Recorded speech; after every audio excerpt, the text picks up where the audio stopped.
Ibu sekalian,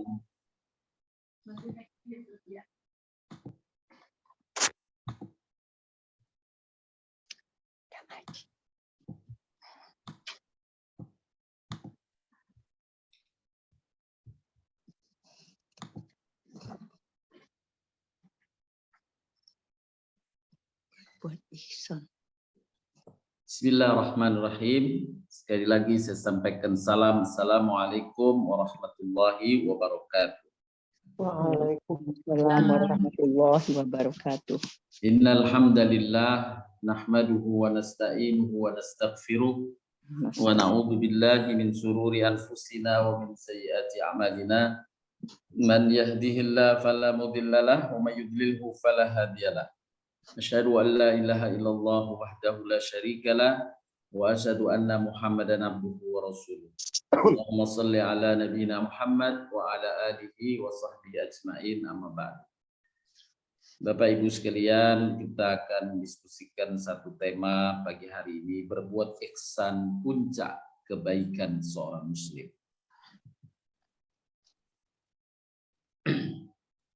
Dasar atau dalil utama berkaitan dengan pembahasan ini adalah hadis Nabi SAW ketika suatu saat Nabi sedang berkumpul dengan para sahabatnya di masjid. Tiba-tiba ada seseorang yang tidak dikenal, berpakaian putih, wajah bersih, ya, datang ikut dalam majelis itu dan langsung menghadap di hadapan Nabi SAW, duduk sangat rapat di depan Nabi SAW, yang ternyata kemudian ketika para sahabat terkaget, siapa dia? Kemudian di akhir setelah terjadi percakapan antara Nabi dengan orang tersebut, Nabi menyampaikan dia adalah malaikat Jibril yang menyamar datang kemari sebagai manusia. Lengkapnya hadis ini saya terjemahkan. Dari Umar radhiyallahu anhu, beliau berkata, pada suatu hari ketika kami duduk di dekat Rasulullah SAW, tiba-tiba muncul seorang laki-laki yang berpakaian sangat putih dan rambutnya sangat hitam. Pada dirinya tidak tampak bekas dari perjalanan jauh, dan tidak ada seorang pun di antara kami yang mengenalnya. Kemudian dia duduk di hadapan Nabi SAW dan mendempetkan kedua lututnya ke lutut Nabi SAW. Meletakkan kedua tangannya di atas kedua pahanya. Kemudian berkata, wahai Muhammad, terangkanlah kepadaku tentang Islam. Jadi malaikat Jibril yang menyamar ini bertanya tentang Islam pada Nabi. Kemudian Rasulullah SAW menjawab, Islam adalah, hendaklah engkau bersaksi tiada Tuhan yang hak disembah kecuali Allah, dan sesungguhnya Muhammad adalah utusan Allah. Kemudian hendaklah engkau mendirikan salat, membayar zakat, berpuasa pada bulan Ramadan, dan mengerjakan haji ke rumah Allah jika engkau mampu mengerjakan. Inilah yang kemudian dikenal dengan rukun Islam, yang langsung diajarkan oleh Nabi SAW dengan cara atau metode pengajaran. Allah perintahkan malaikat Jibril nanya kepada Nabi SAW. Kemudian Nabi menjawab, apa itu Islam? Nabi menjelaskan 5 hal. Syahadat, mengerjakan salat, membayar zakat, berpuasa di bulan Ramadan, dan mengerjakan haji ke rumah Allah jika engkau mampu mengerjakan.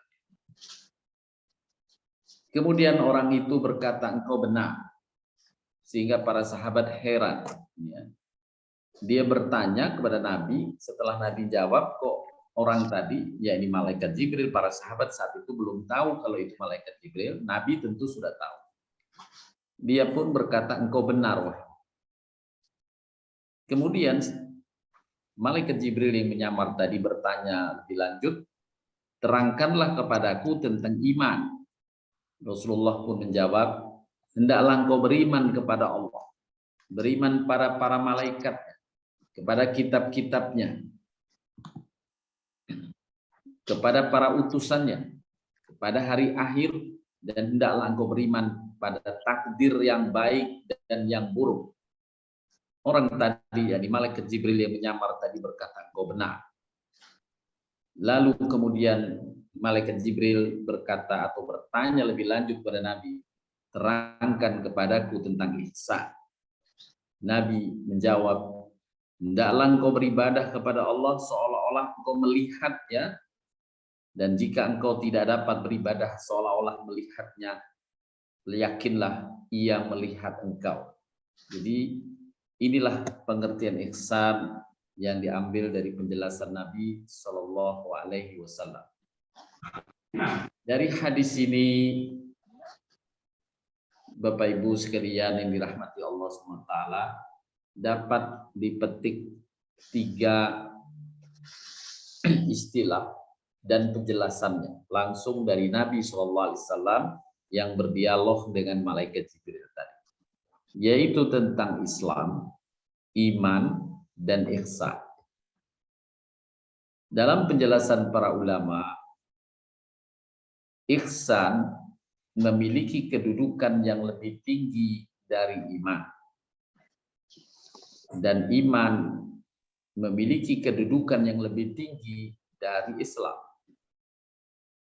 Lebih lanjut, penjelasan para ulama, tidaklah keislaman dianggap sah kecuali jika terdapat padanya iman, dan tidaklah kebaikan imannya dianggap sempurna kecuali terdapat padanya ihsan. Nah, ini hal yang menarik untuk kita bedah lebih lanjut, ya, karena ketiganya insya Allah kita telah miliki. Paling tidak Islam telah kita miliki, iman insya Allah kita miliki, ihsan. Penjelasan para ulama, iman tidak dianggap sempurna kecuali terdapat padanya ihsan. Dan tentu mengkhawatirkan dengan kalimat penjelasannya, tidaklah keislaman dianggap sah kecuali jika terdapat padanya iman. Jadi antara iman dan Islam harus menyatu, baru seseorang tersebut diterima iman dan keislaman. Inilah yang diungkapkan oleh para ulama dengan ayat-ayat Al-Quran yang menggabungkan antara iman dan amal soleh. Ya, iman dan amal soleh. Innal ladzina amanu wa amilus solihat. Selalu berulang dalam Al-Quran penyebutan. Ya, sesungguhnya orang-orang beriman dan beramal soleh. Bapak Ibu sekalian, tidaklah keislaman dianggap sah kecuali jika terdapat padanya iman. Dapat diambil penjelasannya dari dalil surat Al-Hujurat ayat ke-14. Allah Subhanahu wa taala berfirman yang artinya, orang-orang Arab Badui itu berkata, kami telah beriman. Kemudian Allah meminta Nabi menyampaikan, katakanlah wahai Muhammad, kamu belum beriman, tapi katakanlah kamu telah Islam. Karena iman itu belum masuk ke dalam hatimu. Jadi boleh orang mengaku Islam dalam konteks ayat ini, tapi belum tentu keislamannya itu menyatu dengan keimanannya kepada Allah Subhanahu wa taala dengan keimanan yang benar. Iman belum masuk ke dalam hatimu, maka cukup kamu mengatakan Islam. Allah tidak mengakui keimanannya.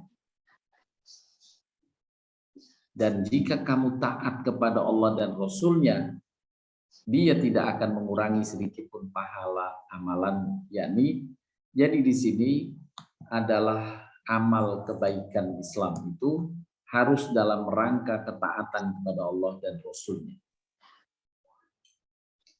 Ini satu dalil berkaitan dengan bahwa keislaman tidak dianggap sah kecuali terdapat adanya iman.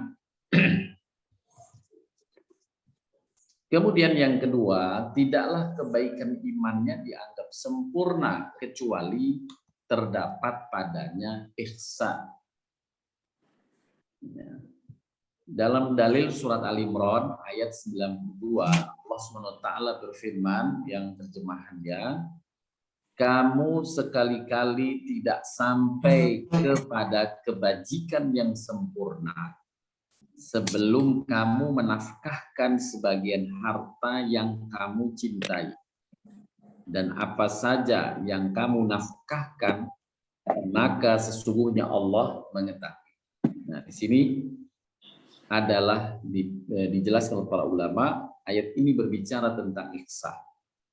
Ya, tidak sempurna kebajikan seseorang, iman seseorang, kecuali terdapat padanya ihsan. Ihsan satu contoh dalam ayat ini surat Al-Imran 92 dengan penjelasan kamu menafkahkan sebagian harta yang kamu cintai. Jadi bila seseorang menafkahkan harta yang dia cintai, menyerah harta yang dia cintai, maka dia sudah mendapatkan amalan ihsan itu. Dan itulah yang menjadi penyempurna iman. Penjelasan tersebut di atas saya ingin sampaikan dengan gambar sebagai berikut Bapak Ibu sekalian untuk lebih menjelaskan lingkaran besarnya itu Islam. Lingkaran besarnya Islam. Umat Islam di sini yang lingkaran besar. Kemudian di dalam lingkaran besar itu ada lingkaran yang lebih kecil. Di dalamnya ada iman. Jadi dengan gambaran ini ada orang Islam, tapi sesungguhnya imannya belum diterima oleh Allah Subhanahu wa Ta'ala. Ya, contoh yang ekstrim saya sampaikan adalah seperti Ibu Lia Aminuddin dan pengikutnya yang belum bertaubat. Dia Islam, mengamalkan sholat. Kalau datang puasa Ramadan, dia juga berpuasa Ramadan. Tapi ditolak imannya karena mereka mengimani adanya Rasul Nabi sesudah Nabi Muhammad SAW. Padahal pertanyaan malaikat Jibril tadi di atas dalam hadis, apakah itu iman? Kemudian Nabi SAW menjelaskan iman kepada Allah, iman kepada malaikat, iman kepada utusan, iman kepada kitab-kitab. Nah, jabaran dari iman kepada utusan-utusannya itu kepada Rasul-Rasul yang telah dijelaskan. Dan Nabi Muhammad adalah khataman nabiyyin, penutup para nabi. Nah, kemudian ada muncul anggapan adanya nabi baru, ya, yang didatangi malaikat Jibril, maka gugur imannya walaupun ia masih menyatakan sebagai Islam. Ya, demikian pula komunitas lain yang pernah muncul di tanah air. Alhamdulillah Majelis Ulama Indonesia telah memfatwakan sesatnya mereka, yaitu Mossadegh, ya, dengan jamaah Islamiyahnya itu, yang mengaku juga mendapatkan wahyu dari malaikat Jibril, ya. Kemudian mengaku nabi, dan ini bagian dari amal yang menggugurkan imannya walaupun dia masih tetap mengaku Islam. Inilah tadi yang disebutkan dalam ayat di atas surat Al-Hujurat, katakan kamu Islam tapi iman belum ada dalam hatimu. Nah, jadi Bapak Ibu, ada orang Islam yang mengaku Islam, sesungguhnya imannya belum diterima oleh Allah Subhanahu wa Ta'ala. Na'udzubillahi min dzalik. Ya, kita berlindung, semoga kita orang Muslim yang iman kita telah diterima oleh Allah Subhanahu wa Ta'ala. Kita masuk di wilayah ini. Kemudian di antara orang Islam yang imannya telah diterima oleh Allah Subhanahu wa Ta'ala, di dalamnya ada lingkaran lebih kecil lagi, namanya lingkaran ihsan. Inilah yang kita kejar dengan iman dan amal soleh kita agar kita bisa mencapai derajat ihsan.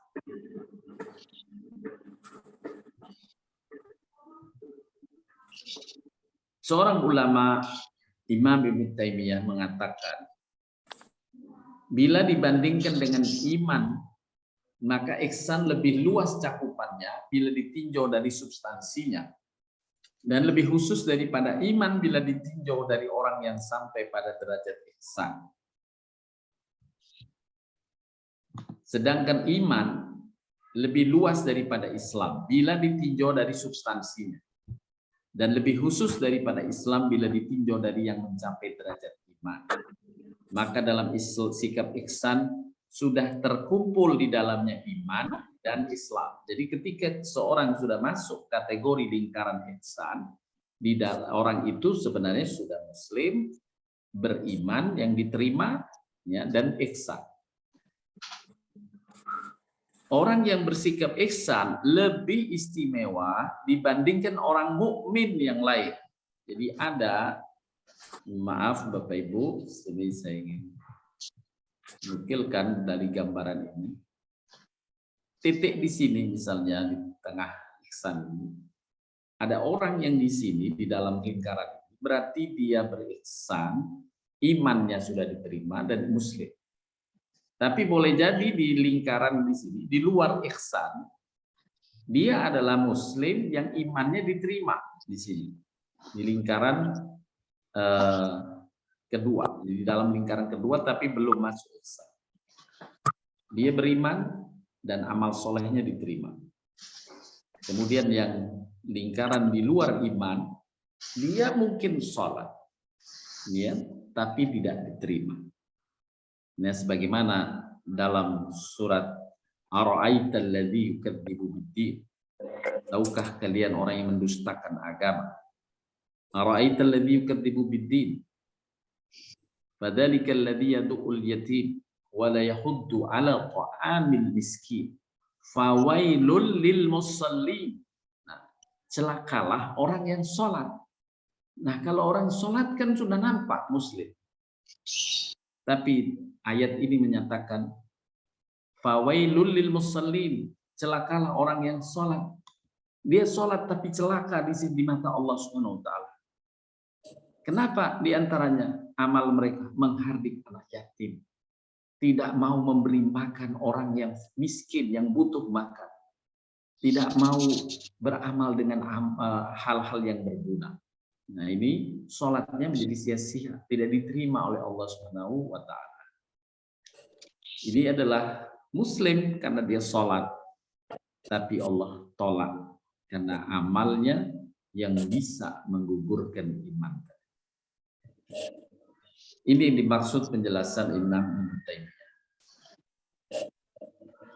Dalam penjelasan Syekh Shalih Fauzan dalam kitabnya Tauhid Lis-Safil Awal Ali, dinul Islam memiliki tingkatan-tingkatan, di mana satu tingkatan lebih tinggi daripada lainnya.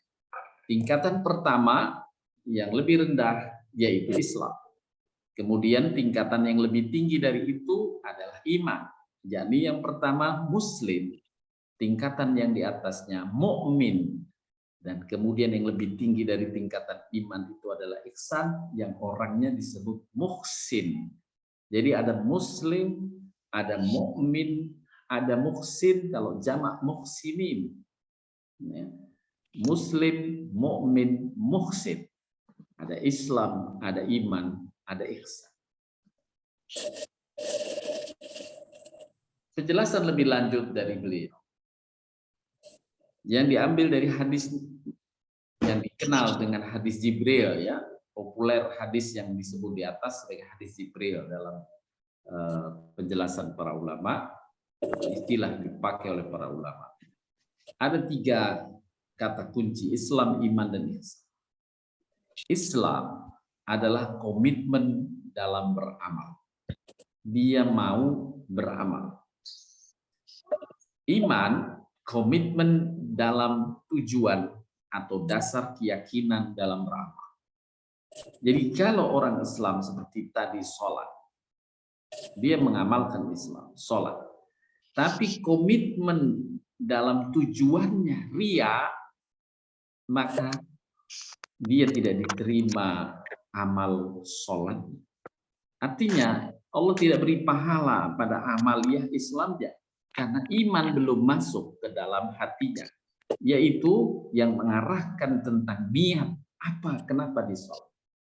Kenapa dia sedekah? Kenapa dia berhaji? Kalau semuanya karena ria, maka Allah tolak. Allah memberi perumpamaan dalam Al-Quran. Orang yang ria dalam beramal, termasuk amal-amal Islam tadi, seperti debu di atas batu hitam. Kemudian debu itu atau pasir di atas batu. Tiba-tiba hujan lebat datang. Maka batu itu bersih, tidak berdebu atau tidak berpasir lagi. Itu perumpamaan dalam Al-Quran berkaitan dengan orang yang beramal yang tidak disandarkan pada tujuan yang benar dalam beramal. Sudah maklum bahwa semua amalan kita tujuannya lillahi ta'ala. Ya wa mamati lillahi rabbil alamin. Ya, semua amalan kita, aktivitas kita, ya, yang kalau itu bersesuaian dengan syariat Allah dan syariat Rasulnya Muhammad SAW, hendaklah diarahkan untuk lillahi rabbil alamin, untuk Allah semesta alam yang menciptakan dan memelihara semesta. Nah, itulah Islam yang dilengkapi dengan iman. Jadi iman adalah komitmen dalam tujuan atau dasar keyakinan dalam beramal. Kemudian yang ketiga, ihsan. Ihsan adalah komitmen dalam kualitas beramal. Kualitas beramal. Makanya tadi disebutkan ihsan itu belum mencapai derajat yang sempurna kebajikan itu kecuali dengan berinfak dengan harta yang dia cintai. Ini kualitas beramal. Nah, Allah mencintai hamba-hambanya yang dalam beramal itu mempertimbangkan kualitas. Bapak Ibu sekalian, untuk daerah atau wilayah hamba-hamba yang masuk dalam lingkaran iman yang diterima, inilah yang masuk dalam kategori ketakwaan. Ya, dia masuk dari mukmin dan masuk muhsin. Ya, boleh jadi dia mukmin tapi belum masuk muhsin, tapi dia masih masuk kategori takwa. Sedangkan di wilayah di luar lingkaran iman, boleh jadi dia muslim, tetapi dia ditolak imannya sehingga bisa masuk kategori munafik besar atau masuk kategori fasik besar.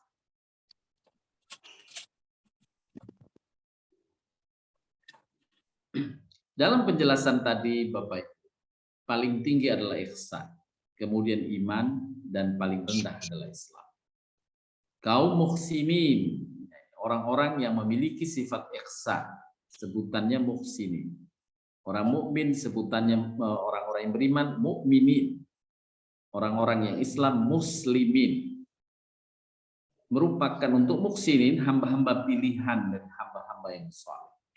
Oleh sebab itu sebagian ulama menjelaskan jika ihsan sudah terwujud berarti iman dan Islam juga sudah terwujud pada diri seorang hamba. Jadi setiap muhsin, orang yang berihsan, pasti mukmin, dan setiap mukmin pasti muslim. Namun tidak berlaku sebaliknya. Orang muslim belum tentu mukmin. Tidak setiap muslim mukmin dan tidak setiap mukmin mencapai derajat muhsin. Pelaku ihsan adalah hamba-hamba pilihan dari hamba-hamba Allah yang soleh, Karena itu dalam Al-Quran disebutkan hak-hak mereka secara khusus tanpa menyebutkan hak lainnya, yakni muslim atau mukmin.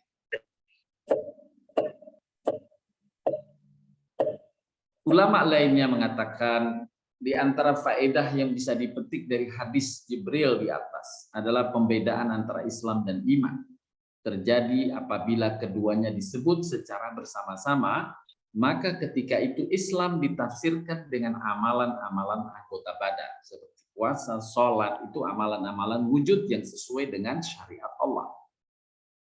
Tapi belum tentu amalan itu diterima, seperti contoh orang yang bersedekah di dalam Al-Quran, kalau diikuti dengan ucapan menyakiti si penerima, sedekahnya ditolak, amalannya ditolak oleh Allah. Orang beriman itu mentaati tujuan amal ini lillahi ta'ala, ya, karena Allah semata. Sedangkan iman ditafsirkan dengan amalan-amalan hati. Ini persoalan niat. Tujuan amal tadi, komitmen dalam tujuan amal. Kemudian bila disebutkan secara mutlak salah satunya, Islam saja dalam satu ayat Al-Quran atau iman saja dalam satu ayat Al-Quran, maka penyebutan itu sudah mencakup keduanya. Sebagaimana dalam surat Al-Maidah ayat ketiga, aku telah ridho Islam menjadi agama kalian. Ya, maka kata Islam di sini termasuk di dalamnya mukmin. Aku telah ridho Islam menjadi agama kalian. Dalam kalimat ini Islam yang disebut termasuk di dalamnya keimanan. Juga dalam ayat berikutnya disebut satu ayat ini iman, tapi sudah termasuk di dalamnya Islam. Jangan kamu bersikap lemah. Jangan pula kamu bersedih hati. Padahal kamulah orang yang paling tinggi derajatnya jika kamu orang-orang yang beriman. Berarti orang-orang beriman di sini sudah masuk Islam di dalam. Dalam ayat berikutnya, "Wa man ahsanu qawlan mimman da'a ila Allah wa 'amila shalihan wa qala innani minal muslimin." Siapa yang lebih baik perkataannya daripada orang yang menyeru kepada Allah, mengerjakan amal soleh dan berkata sesungguhnya aku termasuk orang muslim. Nah, kata aku termasuk orang muslim dalam ayat ini penyebutannya adalah mewakili iman juga di dalam. Mewakili iman juga di dalam. Muslim yang sah, yang diterima iman maksud. Berbeda halnya bila dalam satu ayat kata Islam dan iman disebutkan bersamaan dalam satu ayat. Seperti dalam surat Al-Hujurat ayat ke-14, maka di sini Islam yang dimaksud dalam ayat ini yang masih lepas dengan iman. Ya. Sebagaimana dalam surat Al-Hujurat. Orang-orang Arab Badui berkata, kami telah beriman. Katakanlah kamu belum beriman, tetapi katakanlah kamu telah Islam. Karena iman belum masuk ke dalam hatimu. Jadi ada orang yang muslim, tapi iman belum masuk ke dalam hatinya, maka dia tidak bisa disebut mukmin. Bapak Ibu sekalian yang dirahmati Allah Subhanahu wa taala.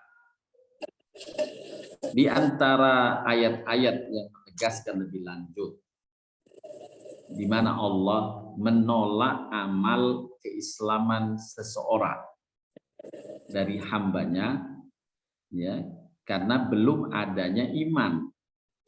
Seperti dalam surat An-Nisa 142, Allah berfirman, innal munafiqina yukhadi'una Allah wa huwa khadi'uhum wa idza qamu ilas salati qamu kusala yura'una an-nasa wa la yadhkuruna Allah illa qalila. Sesungguhnya orang-orang munafik itu menipu Allah dan Allah akan membalas tipuan mereka. Dan apabila mereka berdiri untuk sholat, mereka berdiri dengan malas. Jadi mereka sholat, artinya menegakkan keislaman. Muslim dia. Tapi Allah tolak imannya. Kenapa? mereka bermaksud riya dengan sholat di hadapan manusia itu. Tujuannya riya, komitmen arah atau tujuan amalnya, yakni iman itu tidak masuk ke dalam hatinya.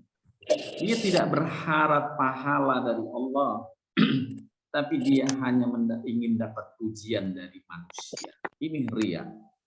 Maka Allah tolak iman amal Islamnya itu, yakni sholat dalam diri.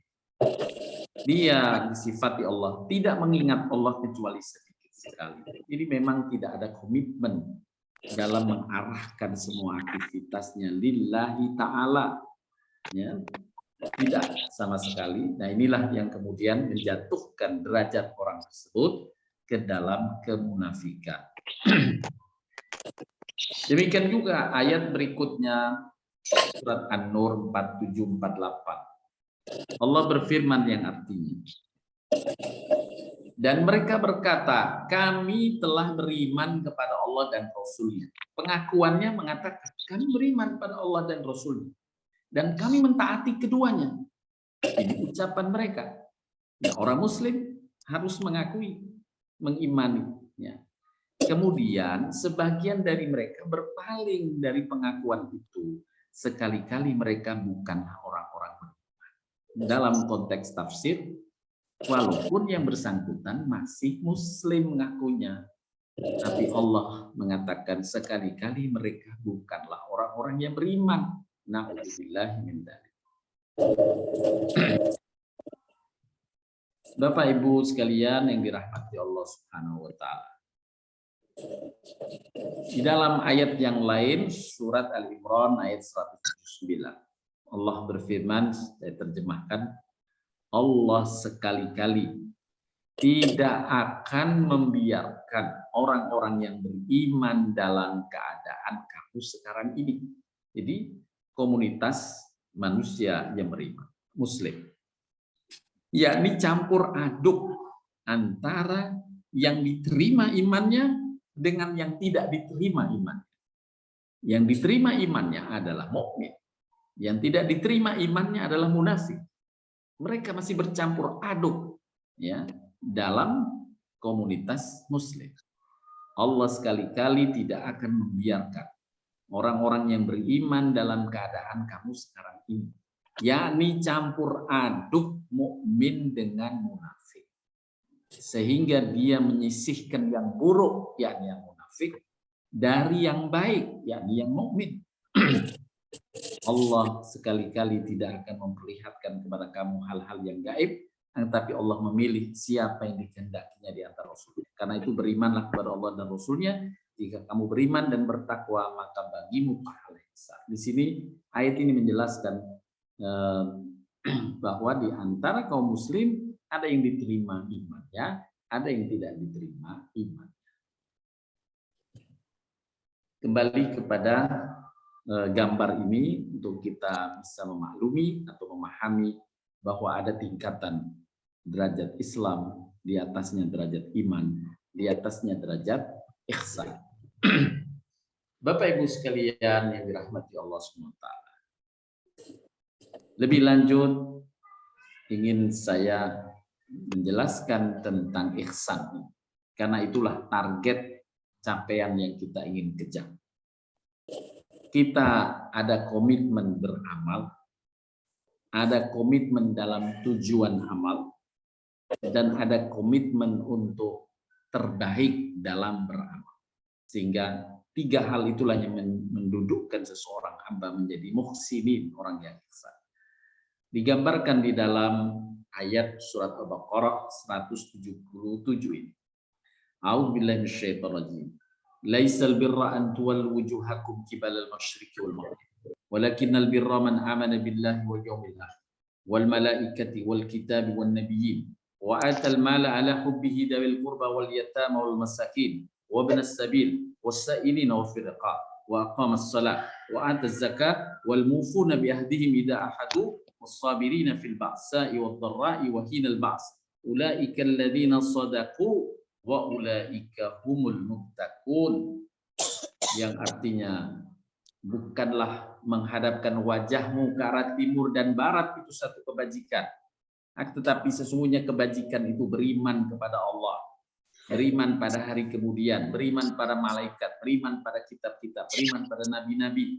Nah, inilah bagian dari rukun iman. Kemudian ada kalimat yang mendorong kita berihsan. Memberikan harta yang dicintainya. Ini ihsan. Memberikan harta yang terbaik yang dia miliki kepada kerabatnya, kepada anak-anak yatim, kepada orang-orang miskin, kepada orang musafir yang memerlukan pertolongan, pada orang yang minta-minta, kepada orang untuk memerdekakan hamba sahaya. Kemudian mendirikan sholat, menunaikan zakat. Ini Islam. Menunaikan sholat, menunaikan zakat. Orang-orang yang menepati janji apabila berjanji. Orang yang sabar dalam kesempitan, dalam penderitaan dan dalam peperangan. Mereka itulah orang-orang yang benar imannya. Benar imannya. Ya, iman yang diwujudkan dengan amal soleh dan amal solehnya berkualitas. Ini yang disebut ihsan. Mereka itulah yang benar imannya, mereka lah orang-orang yang bertakwa. Ada keutamaan ihsan yang disebutkan di dalam Al-Quran secara khusus, yakni yang pertama, orang muhsinin, orang yang berbuat ihsan, berbuat baik dengan kualitas yang terbaik, dicintai Allah. Berbuat ihsanlah kalian, karena sesungguhnya Allah mencintai orang-orang yang berbuat ihsan, yakni melakukan amal kebajikan dengan niat melakukannya yang terbaik. Kita sholat berupaya yang terbaik, kita zakat berupaya yang terbaik, ya, kita puasa berupaya yang terbaik, jangan asal-asalan. Kita haji berupaya yang terbaik supaya mabrur hajinya. Nah, itu keinginan untuk menjadi yang terbaik, itulah yang ciri dari orang muhsinin, orang yang berbuat ihsan. Ya, bukan asal-asalan. Kan saya bersolat, selesai pokoknya sholat enggak tahu, rukun-rukunnya enggak jelas, enggak tahu lah. Yang penting saya sholat.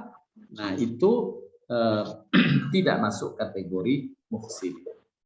Ya, ketika kita selesai sholat, kemudian kita dianjurkan beristighfar.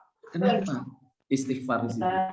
Istighfar yang ketika mengiringi sholat kita atau setelah selesai salat, astagfirullahaladzim, kita harus melihat apakah sholat kita tadi itu sempurna. Kalau belum sempurna sholat kita, kita mohon ampun kepada Allah. Ya Allah, ampunilah sholat saya, boleh jadi belum sempurna, kehusukan saya terganggu tadi, ya Allah. Ya, makanya dianjurkan oleh Nabi setelah sholat itu selesai salam istighfar dulu, ya, karena kita komit untuk menjaga kualitas amalan. Kemudian tadi dicintai Allah. Yang berikutnya Bapak Ibu adalah mendapatkan pertolongan Allah. Allah jamin siapa yang berbuat ihsan mendapatkan pertolongan Allah. Sesungguhnya Allah beserta orang-orang bertakwa dan orang-orang yang berbuat ihsan. Ya, berbuat ihsan di sini dalam surat An-Nahl 108. Padahal di sini orang bertakwa bisa beriman. Tapi ada plusnya di situ. Plusnya adalah mereka berbuat ihsan. Selalu amal soleh yang dia lakukan dengan nilai kualitas yang tinggi. Kemudian yang berikutnya, yang ketiga, mendapatkan pahala besar. Dalam surat Al-Ahzab, Allah berfirman, jika kamu sekalian menghendaki keridhaan Allah dan Rasul-Nya, serta kesenangan negeri akhirat, maka sesungguhnya Allah menyediakan bagi siapa yang berbuat ihsan. Dalam kalimat ini Allah menggunakan ihsan. Di antaramu pahala yang besar. Rahmat Allah limpahkan kepada orang-orang yang suka berbuat ihsan. Dalam surat Al-A'raf 56, wala tufsidu fil ardi ba'da islahiha wad'uhu khaufan wa tama'a inna rahmatallahi qaribun minal muhsinin. Inna rahmatallahi qaribun minal muhsinin. Sesungguhnya rahmat Allah amat dekat kepada orang-orang yang berbuat ihsan. Sekali lagi Bapak Ibu yang kita garis bawahi, Perbuatan ihsan adalah perbuatan baik dengan mempertimbangkan atau meniatkan menjadi amal itu menjadi berkualitas yang terbaik.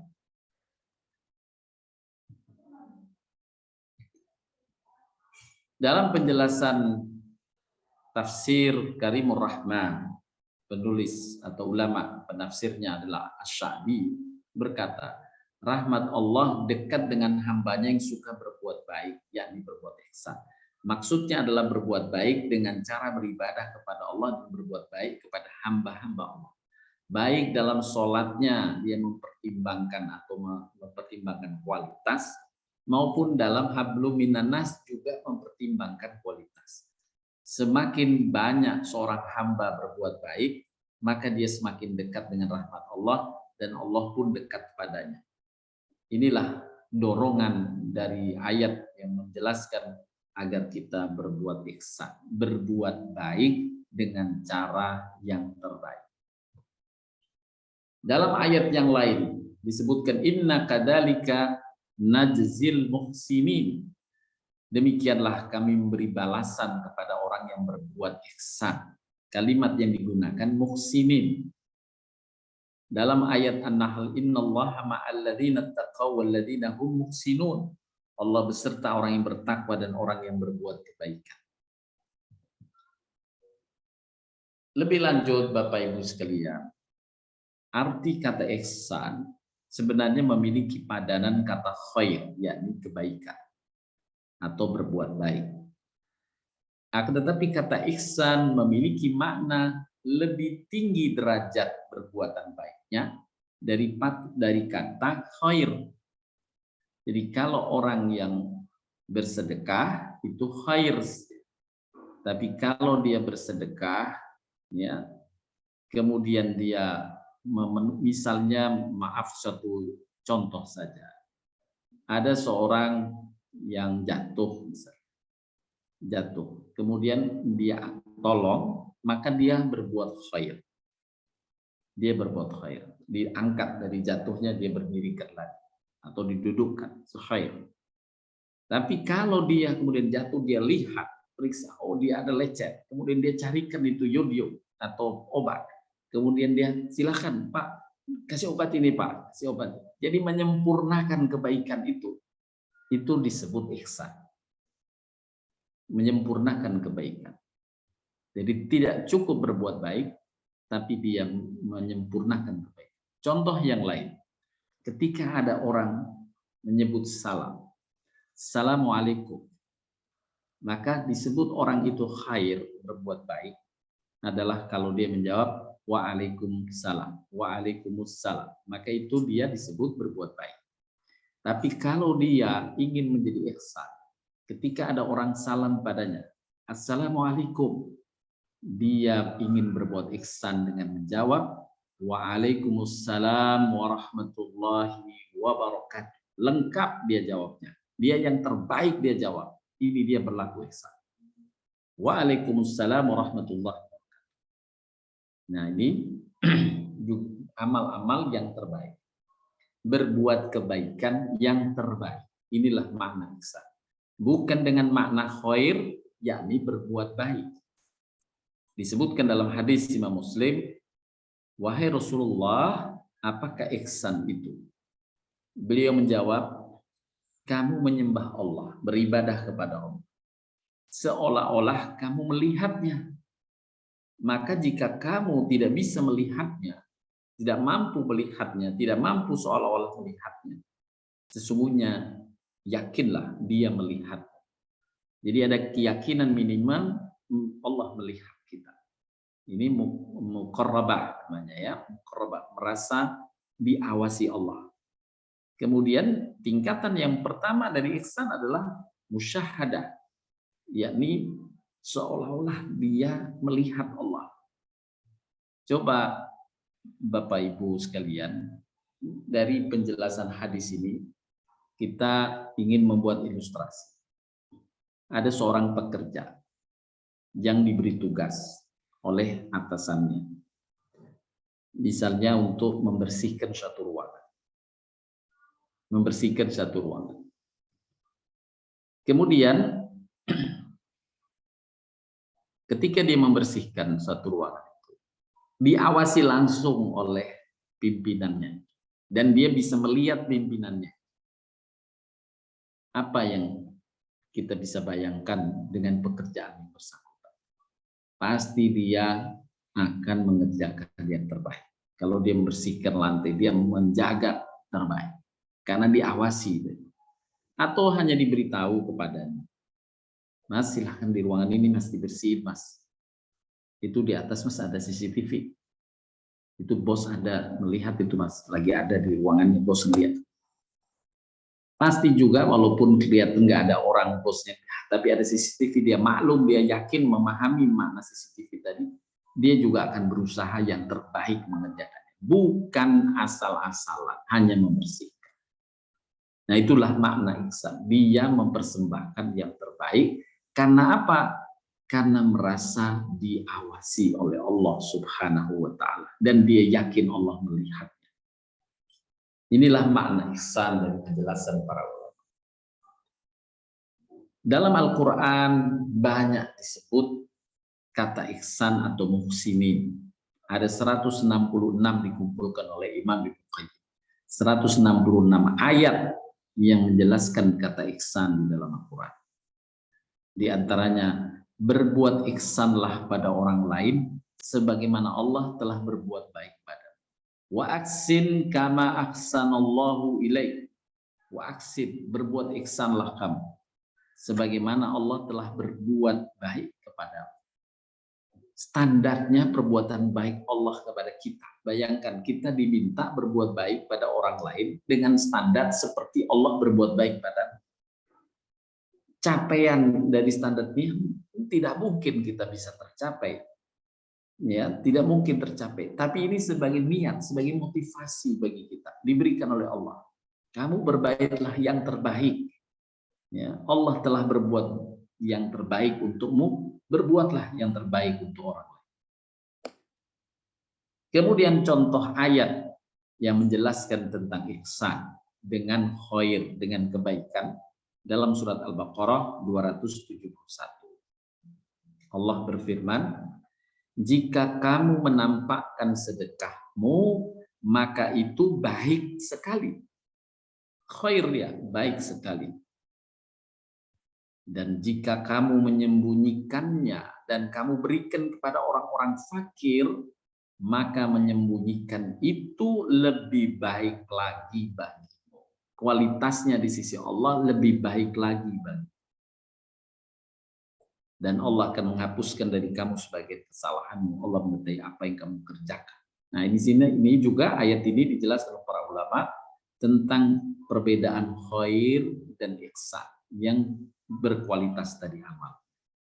Allah terima kebaikannya, tapi bila dia mengusahakan lebih baik lagi, lebih besar lagi ganjaran. Di dalam hadis disebutkan, sesungguhnya Allah mewajibkan ihsan pada segala sesuatu. Bahkan jika kamu membunuh hewan, bunuhlah dengan baik, dengan berkualitas. Jika kamu menyembelih, sembelihlah dengan baik, dengan berkualitas. Nabi merincikan bagaimana sembelihan yang terbaik, pembunuh hewan yang terbaik bagaimana. Disebutkan dalam rinciannya. Barang siapa yang membunuh cicak sekali pukul, maka dituliskan baginya pahala 100 kebaikan. Barang siapa memukulnya lagi, ya, yakni 2 kali dia pukulan, maka baginya pahala yang kurang dari pahala pertama. Jadi tidak 100 yang dia dapat. Barang siapa memukulnya lagi untuk ketiga kali baru mati itu cicak, maka baginya pahala kurang dari yang kedua. Turun derajat pahalanya. Yang terbaik adalah langsung mati cicak, dipukul sekali pukul. Oleh karenanya ketika mau kita membunuh cicak sampai dicontohkan demikian oleh Nabi SAW, cari bahan pukulnya yang bisa sekali pukul dia mati, tidak tersiksa, tidak sakit dulu dia, tidak gelepar-gelepar dulu dia. Karena yang terbaik langsung mati selesai. Allah membolehkan kita membunuh dan memberikan ganjaran besar bagi yang membunuhnya karena diganggu oleh hewan tadi dengan cara membunuh yang tidak menyakiti hewan. Oleh karenanya Nabi melarang membunuh hewan dengan air panas.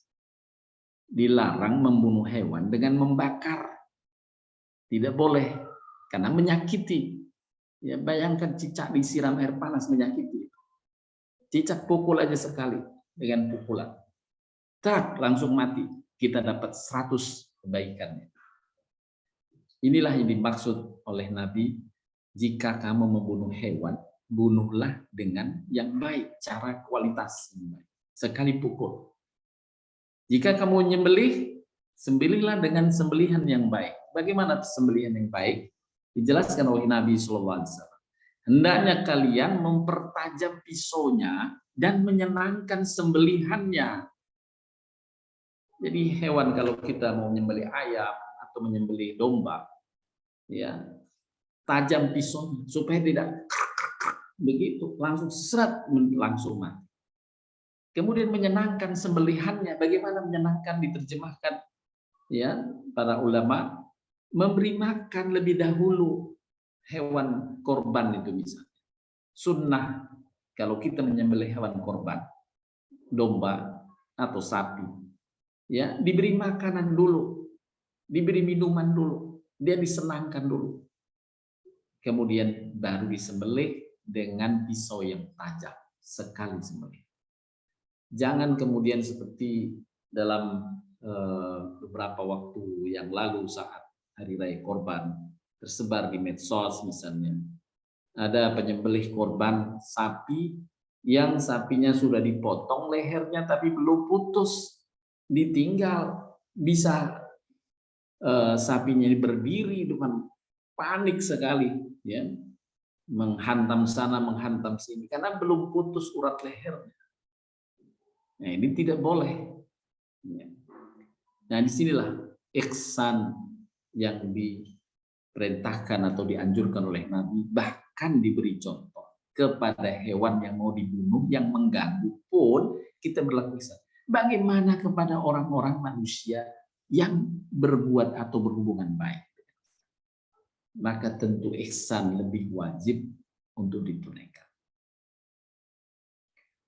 Contoh lain perbuatan ihsan dalam menyembelih, Rasulullah berpesan, Rasulullah memerintahkan untuk mengasah pisau sembelihan itu tanpa memperlihatkannya kepada hewan yang akan disembelih.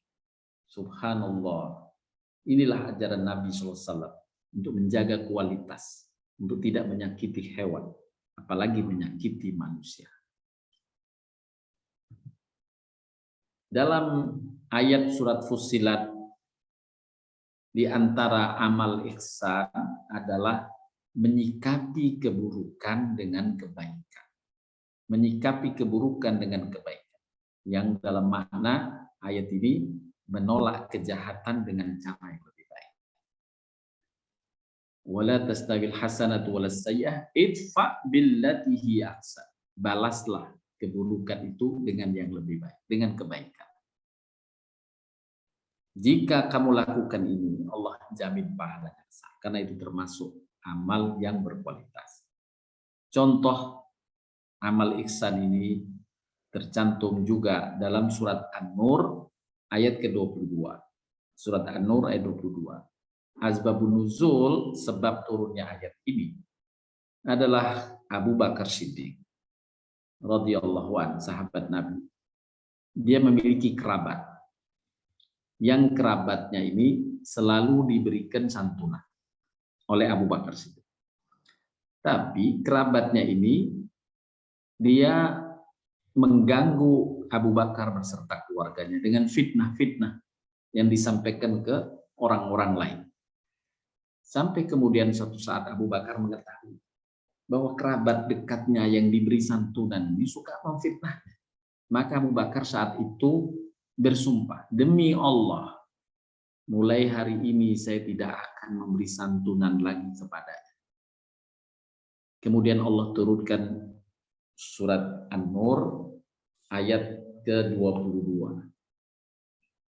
Saya bacakan terjemahannya Bapak Ibu. surat An-Nur, surat ke-24, ayat ke-22. Allah Subhanahu wa taala berfirman, janganlah orang-orang yang mempunyai kelebihan dan kelapangan di antara kamu bersumpah bahwa mereka tidak akan memberi bantuan kepada kaum kerabatnya atau orang-orang miskin atau orang-orang yang berhijrah di jalan Allah. Hendaklah mereka memaafkan dan berlapang dada.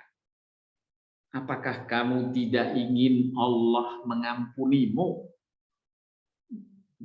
Dan Allah adalah Maha Pengampun lagi Maha Penyayang. Ayat ini diturunkan oleh Allah kepada Nabi Muhammad SAW pada hari Abu Bakar tadi bersumpah, demi Allah mulai hari ini saya enggak akan memberi satu. Kemudian Nabi diminta sampaikan kepada sahabat Abu Bakar. Kemudian Nabi menuju Abu Bakar dan menyampaikan ayat ini. Setelah membaca ayat ini, Abu Bakar menangis dan menyampaikan, ya Allah, aku batalkan sumpahku dan aku tetap menyantuninya. Subhanallah.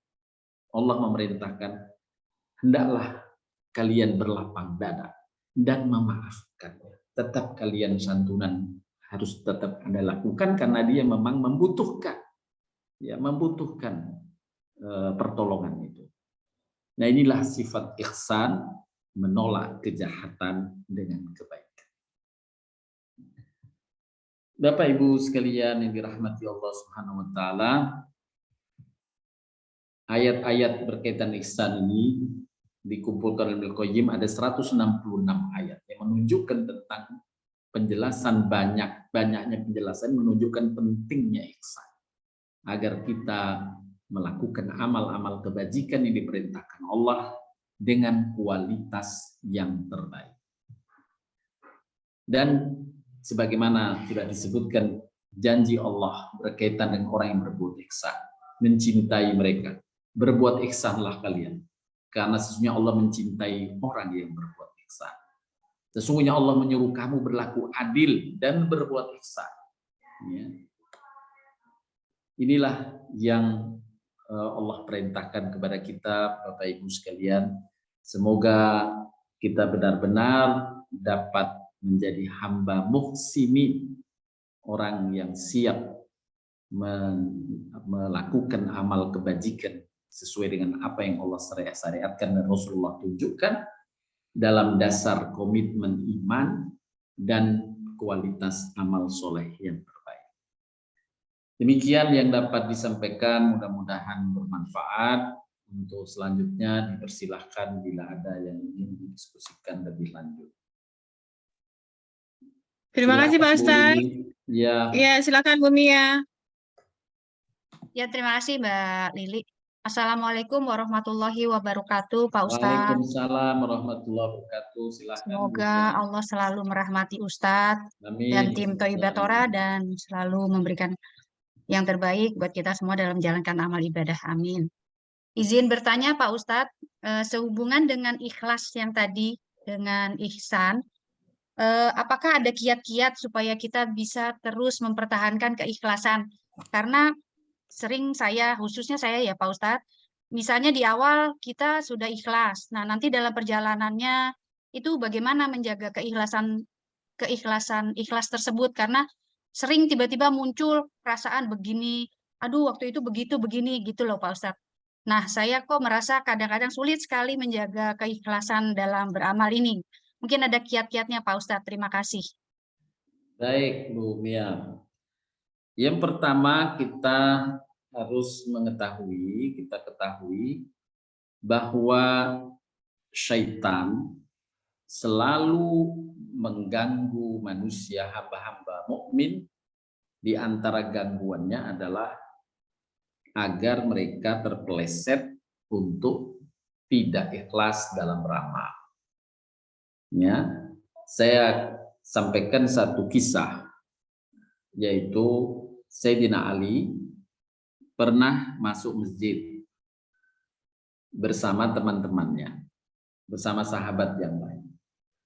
Saat di masjid sudah ada sahabat-sahabat Nabi yang lain yang duduk di masjid ngobrol. Kemudian ketika masuk rombongan Sayyidina Ali, Teman-teman Sayyidina Ali langsung bersalaman dan duduk ikut ngobrol. Hanya Sayyidina Ali sendiri yang setelah berjabat tangan, kemudian dia sholat sunnah tahiyatul masjid. Saat mau takbiratul ihram, Sayyidina Ali membatalkan. Tidak jadi sholat, langsung ikut bergabung. Kemudian saat berjumpa dengan Nabi SAW, Sayyidina Ali menyampaikan kepada Nabi, "Ya Rasulullah, tadi saya mengalahkan syaitan." Nabi tersenyum dan bertanya, "Wahai Ali, bagaimana cara engkau mengalahkan syaitan?" Sayyidina Ali berkata, "Tadi saat saya masuk masjid, saya mau sholat tahiyatul masjid. Dalam hatiku ada gangguan, dalam dadaku ada gangguan. Dan itu aku yakin dia syaitan. Karena dia mengganggu, wahai Ali, hebat engkau.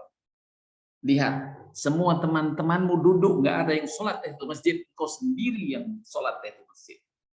Luar biasa engkau, wahai Ali. Coba engkau dilihat oleh teman-teman. Maka aku nggak jadi sholat. Aku kalahkan gangguan mereka." Maka Nabi tersenyum kemudian berkata, "Wahai Ali, justru engkau yang dikalahkan syaitan." Nah, ini memberikan gambaran bahwa pertama setan pada awalnya mengganggu kita untuk tidak beramal. Ketika mau bersedekah diganggu. "Ngapain kamu sedekah? Memang kamu nggak butuh duit itu. Kamu sedang butuh kok disedekahin." Jadi selalu ada gangguan untuk tidak kita bersedekah. Tapi pada orang-orang tertentu sudah tidak mempan lagi itu setan mengganggu untuk agar mereka tidak beramal. Jangan sholat, jangan sedekah, jangan puasa. Sudah nggak mampu lagi. Maka setan akan menggelincirkan dari sisi lain. Bukan menghalangi mereka berbuat baik, tapi menggagalkan perbuatan baik itu dari sisi pahala. Dengan menyisipkan riya. Nah, itu gangguan setan. Dan kita oleh Nabi dengan pelajaran Sayyidina Ali tadi, tidak boleh menggagalkan amal karena takut riya. Yang perlu kita lawan gangguan riya itu sendiri, yaitu dengan a'udzubillahi minasyaitonir rajim. A'udzubillahi minasyaitonir rajim. Lawan itu bisikan-bisikan untuk riya dengan a'udzubillahi minasyaitonir rajim. Karena yang mengganggu agar kita riya itu bisikan-bisikan syaitan. Jangan menggagalkan amalnya, tapi hendaknya kita melawan agar tetap menjaga niat kita ikhlas dengan melawan gangguan syaitan. A'udzubillahi minasyaitonir rajim. Begitu Bu Mia. Ya Pak Ustadz, jadi kita kalau misalnya kita muncul perasaan yang tadi, misalnya perasaan bujukan setan, kita istighfar. Begitu terus ya Pak Ustadz. Ya, dan a'udzubillahi minasyaitonir rajim. Dan itu terus, kalau misalnya terus-terusan dia kayak bisikan setan untuk melakukan yang buruk, itu kita begitu terus ya Pak Ustadz ya? Iya, kita lawan terus. Selama kita tidak mengikutinya itu belum terhitung satu maksiat ya Pak Ustadz ya? Belum. Insya Allah belum. Walaupun di dalam hati itu belum. Dalam pikiran. Ya, jadi baru di dalam hati aja belum terhitung maksiat ya Pak Ustadz ya? Belum, insya Allah belum. Ya baik Pak Ustadz, terima kasih. Jazakallahu khairan katsiron. Makasih Mbak Lili. Ada lagi? Masih Bu Mia? Ada Bapak kita, Bapak Rudi. Terima kasih. Assalamualaikum warahmatullahi wabarakatuh. Waalaikumsalam warahmatullahi wabarakatuh. Pak Ustadz, berkaitan dengan tema hari ini, dengan 3 golongan Islam, iman, dan ihsan. Saya dalam konteksnya bertanya untuk juga mengkonfirmasikan apakah kesimpulannya benar gitu Pak Ustadz. Berkaitan masuknya umat Islam ke dalam surga, itu kan juga ada kategori yang masuk langsung, ada yang dibersihkan dulu di neraka, ada yang tentunya masuk golongan orang-orang yang munafik gitu ya, karena tadi kategori dari ihsan, iman, dan Islam itu pun posisi orang munafik ada di dalam kategori Islam gitu. Nah, apakah boleh disimpulkan atau bertanya mengenai apakah yang ihsan itu nanti akan langsung masuk surga, terus yang mukmin yang baru beriman itulah yang mungkin harus dibersihkan dulu di neraka, sedangkan yang masih kategori Islam dan masuk kategori munafik, maka dia akan abadi di neraka. Itu pertanyaan saya yang pertama, Pak Ustadz. Baik, saya jawab dulu Pak Rudi ya. Ya. Baik, di dalam surat Fatir ayat 32, "Tsumma awratnal kitaba alladziina istafaina min ibadina faminhum dzalimun li nafsihi wa minhum muqtasidun wa minhum sabiqun bil khairat." Fatir 32. Di situ Allah menjelaskan bahwa orang beriman, di sini konteksnya orang beriman. Jadi sudah masuk wilayah iman. Mereka orang yang beriman ini masuk 3 kategori. Ada yang dzalimun li nafsi, dosanya ketika ditimbang lebih banyak. Tapi dia beriman gitu. Masih beriman. Dia diuji dulu di neraka sampai batas waktu tertentu. Kemudian muqtasidun pertengahan dan sabiqun bil khairat orang yang terbaik. Nah, yang terbaik ini yang muhsinin ya. Tapi yang beriman pun ada juga yang masuk surga juga. Nah, yang Islam tapi dia tidak ada iman, maka dia gugur imannya, misalnya naudzubillah min dzalik seperti munafik, ya dia khalidina fiha abada. Naudzubillah min dzalik. Begitu Pak Rudi. Jadi dalam penjelasan ayat tadi, apakah boleh disimpulkan tadi bahwa yang melakukan amalan yang ihsan itu insya Allah atas kehendak Allah dia akan masuk surga Ya, langsung. betul. Sedangkan yang katakanlah keimanannya belum sempurna dengan kelebihan pahala dan dosanya sehingga dia harus dibersihkan dulu di neraka. Sedangkan yang memang kategori yang orang-orang yang merugi dari keislamannya yang tidak dipraktekkan secara lillahi ta'ala, maka akan menjadi kategori munafik yang akan masuk neraka gitu Pak Ustadz. Iya, ya, artinya dia yang muslim tapi imannya ditolak. Iya, imannya ditolak ya. Ya. Oke Pak, yang kedua ya Pak Ustadz ya. Baik, silakan. Yang kedua berkaitan dengan penjelasan bahwa ini memang mungkin keluar dari temanya, tapi berkaitan tadi masuk surganya, bahwa masuk surga berkelompok-kelompok gitu ya. Nabi Muhammad memimpin, terus seorang muslim akan berkelompok-kelompok. Nah, yang dimaksudkan dengan kelompok-kelompok tadi, apakah kelompok-kelompok itu karena kaitannya persaudaraan, keluarga besarnya gitu, atau ada juga kelompok-kelompok itu berkaitan dengan syafaat pertemanannya dan sebagainya, Pak Ustadz. Terima kasih, Pak Ustadz. Baik, yang pertama harus syaratnya kelompok komunitas itu mukmin ya semuanya. Mukmin. Itu menjadi mereka masuk surga karena memiliki kuncinya surga, miftahul jannah. Adalah mukmin. Kemudian mereka yang kenal di dunia, saat di dunia komunitas itu bisa kerabat, keluarga, bisa sahabat, ya, bisa sahabat. Jadi mereka kenal karena di dalam Al-Quran di surat Al-Qalam juga disebutkan juga dalam hadis. Mereka saling menyebut nama-nama mereka. Kalau ada keluarga, mereka kumpulkan dalam satu peringkat di surga. Jadi komunitasnya yang pertama harus mukmin, yang kedua baru pendekatan kerabat, pendekatan sahabat. Begitu Pak Rudi. Ya, terima kasih Pak Ustadz. Jadi Sama-sama. peluangnya alhamdulillah akan jadi lebih besar, bahwa berkelompok-kelompoknya itu juga karena persahabatan. Ya mudah-mudahan Ya, baik. persahabatan kita saling mengingatkan untuk hal yang saling berbondong-bondong untuk ke surga. Terima kasih Pak Ustadz. Amin. Sama-sama Pak Rudi. Bapak Ibu sekalian, Bu Lili, mohon maaf mungkin karena ada satu hal saya pamit dulu, tidak bisa melanjutkan untuk kajian kita pagi hari ini. Mohon maaf, terima kasih atas perhatiannya. Mudah-mudahan bermanfaat. Wabillahi taufiq wal hidayah. Assalamualaikum warahmatullahi wabarakatuh.